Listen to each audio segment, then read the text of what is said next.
Hi, I'm Sonja and I write, and welcome to episode 3 of My Fanfiction audiobook, aka Party Time.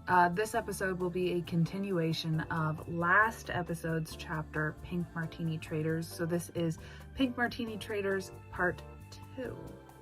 But before we get into that,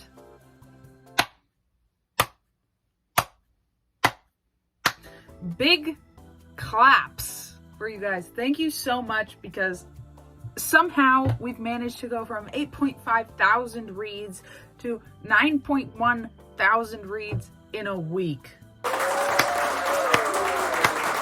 Thank you guys for supporting me on Wattpad. I see all of your comments and I really appreciate all of your feedback. Even the feedback you leave here on YouTube, it means so much to me and it puts the biggest smile on my face. Thank you so much. Oh, and if you're new here, howdy, I'm Sonja, I write. I'm writing a fan fiction called Guilty Conscience on Wattpad, but I'm also broadcasting it here on YouTube as an audiobook. Why? Because I'm a freak of nature. Enjoy.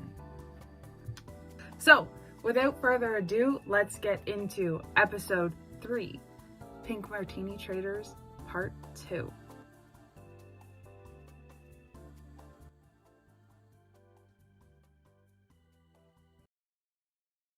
Miss, please stop waving your arms around.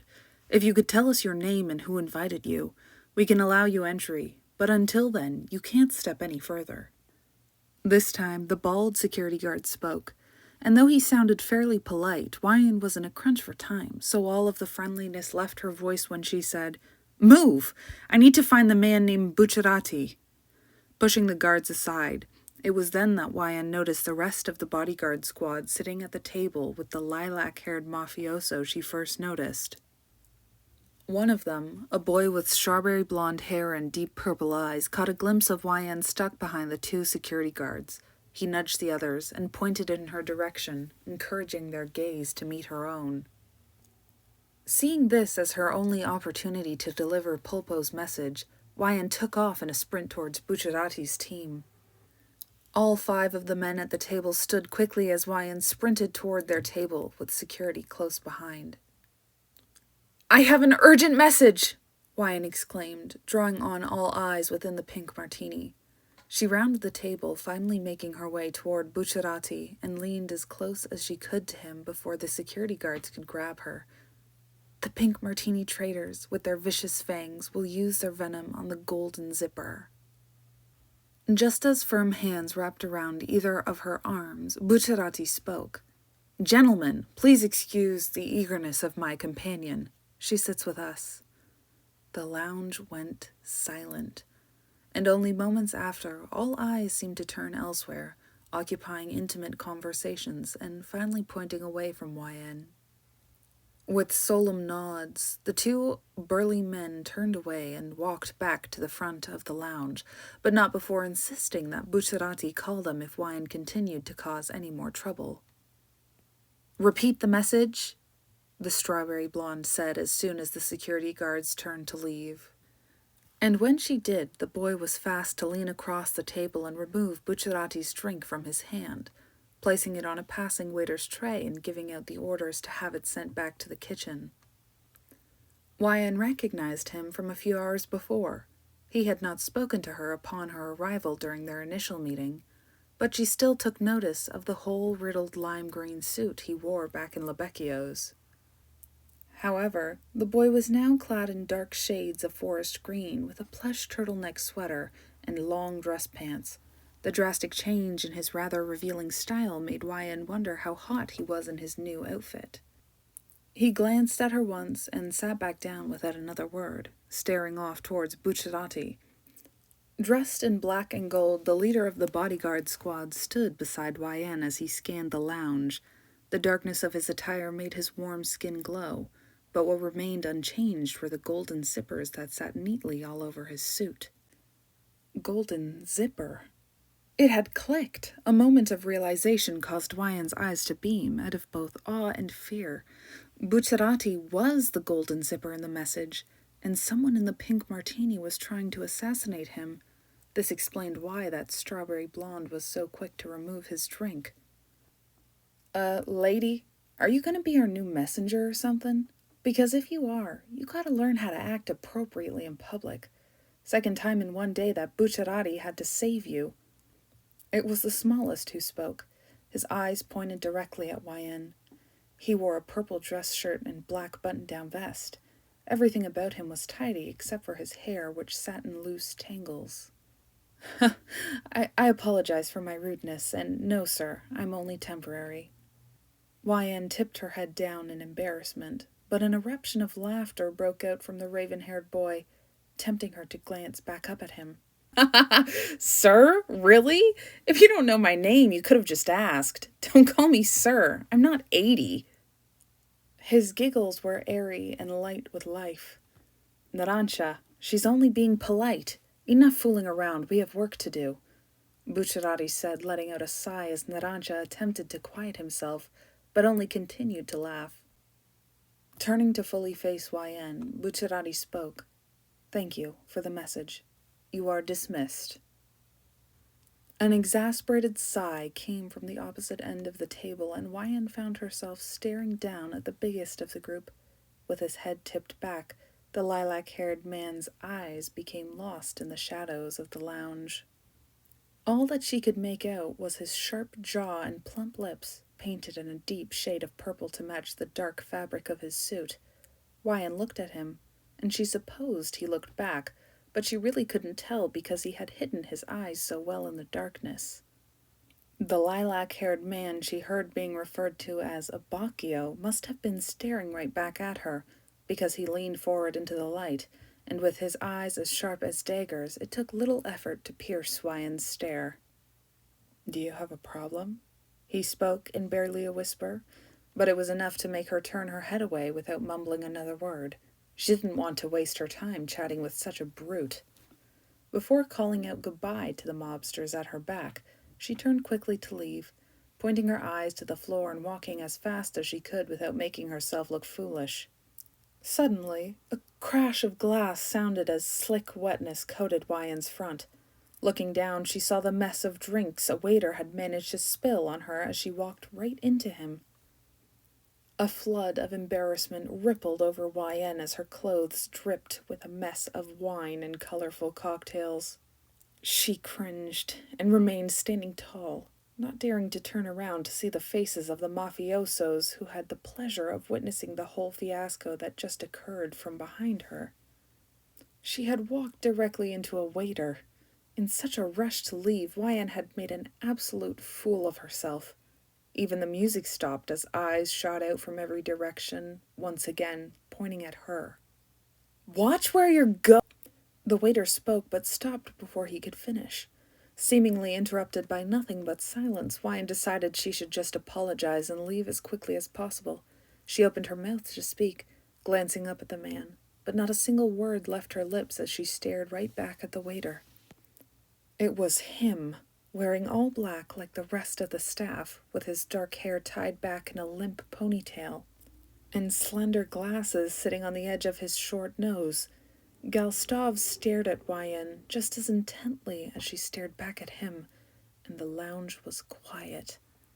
From the moment her eyes met his own, YN knew that the treacherous viper from Polpo's message stood mere feet in front of her. It was too convenient for a lowlife working under Leaky-Eye Luca to somehow manage a position at the Pink Martini, one of the classiest bars in all of Napoli. YN took a slow step back, afraid of what might happen to her now, and in a flash the viper dropped the once full tray and pulled a small gun from his apron. Screams erupted from all ends of the Pink Martini as Galstov lifted his arm and pointed the barrel of his pistol directly at Bucciarati. A sudden solidness had found itself on YN's lower back, and with a single shove of his foot, Bacchio sent the messenger flying onto the floor. Gunshots sounded as she lay on the smooth wood, hands covering her head and knees pressed tightly to her chest. A yelp sounded from a few feet in front of her, and the heavy footsteps of civilians followed as staff and patrons alike fled the building. A repulsive sob filled her ears as Galstov begged for mercy. She didn't know to whom he begged or how he managed to be the one injured, but as she tilted her head from the floor, YN saw Narancia and the strawberry blonde carrying him away. A pair of large hands hauled YN off the floor. "Are you trying to screw us over, or are you just an idiot?" Abbacchio, who had placed her in an empty chair, was now interrogating YN as the alcohol continued to seep through the front of her clothes. "Abbacchio, the lady didn't mean any harm." The gunslinger, a tanned man no older than 18 with a dress suit and purple hat, had his hands on Abbacchio's shoulders trying to pry him away from the meek messenger. "I don't give a damn if it was an accident or not. We were supposed to carry out the mission discreetly. We just let at least 50 people know that we're mafiosos. We were supposed to get Gustav Bruta without anyone knowing. But now we're all stuck sitting in an empty bar with a single treacherous mafioso and one loser who can't look where she's going." "Yes, I'm quite disappointed that such a disturbance was caused," Bucciarati said, standing at Abbacchio's left. "But there's nothing we can do now. We have one of the traitors, and we're going to get the answers we need. Abbacchio, give YN some space." "One of them." The words rattled in her head as she realized her mistake. YN's eyes widened in horror. Abbacchio didn't move. His lip curled in disgust. "That's right, idiot. If you hadn't made such a scene, we would have been able to get answers from Gustav without scaring away any of the other traitors. Your stupidity continues to amaze me." With a click of his tongue, the man straightened and walked towards the men's restroom. Screams erupted from the direction of where Narancia and his friend were currently holding Gustav, but Abbacchio's sauntering did not falter. Narancia jogged out from the respective restroom and past Abbacchio, who wandered around the empty tables. The raven-haired boy grinned as he spoke to his boss. "So Buttmunch in the bathroom had quite some good stuff hidden under that thick tongue of his." "Go on, Narancia." Bucciarati's attention was fully focused on the boy, and so was YN's as she remained seated in the leather chair. But the gunslinger, on the other hand, had wandered to one of the many vacant tables and began snacking on a slice of untouched pizza. "The weird messenger lady over here was right," he said, pointing in YN's direction. "That chum in the bathroom really was trying to kill you, but he insists that the gun was his last resort. Apparently he was originally going to poison your wine." A vision flashed of the strawberry blonde removing Bucciarati's glass of wine from his hand. The boy knew that poison was a likely possibility and was quick on his feet. "Why did he choose to station himself at the Pink Martini?" Bucciarati asked Narancia. "All he's doing is shaking his head whenever Fugo and I ask. We've tried to inflict pain, but all he does is scream. No words." "Interesting," Bucciarati mused. "Go get the others. We all need to talk, including the messenger." He glanced down at YN, who remained seated. Narancia took off towards the bathroom, leaving Bucciarati and YN to themselves, with the gunslinger wandering toward the empty kitchen in search of more food. "I will say, without your message, I probably would have been killed by that poison. Or paralyzed, to say the least. So, thank you, YN." "Don't grow fond of that thing, Bucciarati. She's only temporary." Abbacchio had managed to soundlessly make his way back. "I am no thing," she thought to herself. Bucciarati sighed, placing a hand over his eyes as he called out, "Mista, finish the food you stole and round up the others. Narancia is taking too long and we have some important things to go over." "You got it, boss." One by one the boys exited the bathroom, but one mafioso in particular had hurried his way towards Bucciarati. "What is it, Fugo?" Bucciarati questioned. The strawberry blonde held up a phone. "I found this on Gustav with a list of contacts. He's still tied up in the bathroom stall, and he isn't wearing his shirt or pants, so if you go in there, prepare yourself, because he's clothed in nothing but neon yellow undergarments and is drenched in sweat." He kept refusing to speak," Narancia chimed in. "So we brought out the knives. You should have seen the look on his face, Bucciarati. He was terrified." "That's actually what we must discuss," Bucciarati said, hushing the raven-haired boy's excitement. "Usually, with interrogation, it takes Narancia alone all of 5 minutes to get the information out. but our small friend Galstab appears to be rather difficult.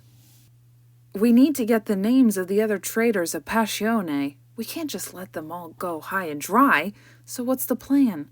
The gunslinger that Wyan learned was called Mista asked. Good question. Though I do think our messenger friend here can help us out with that, Bucciarati said, causing all eyes to turn toward Wyan again.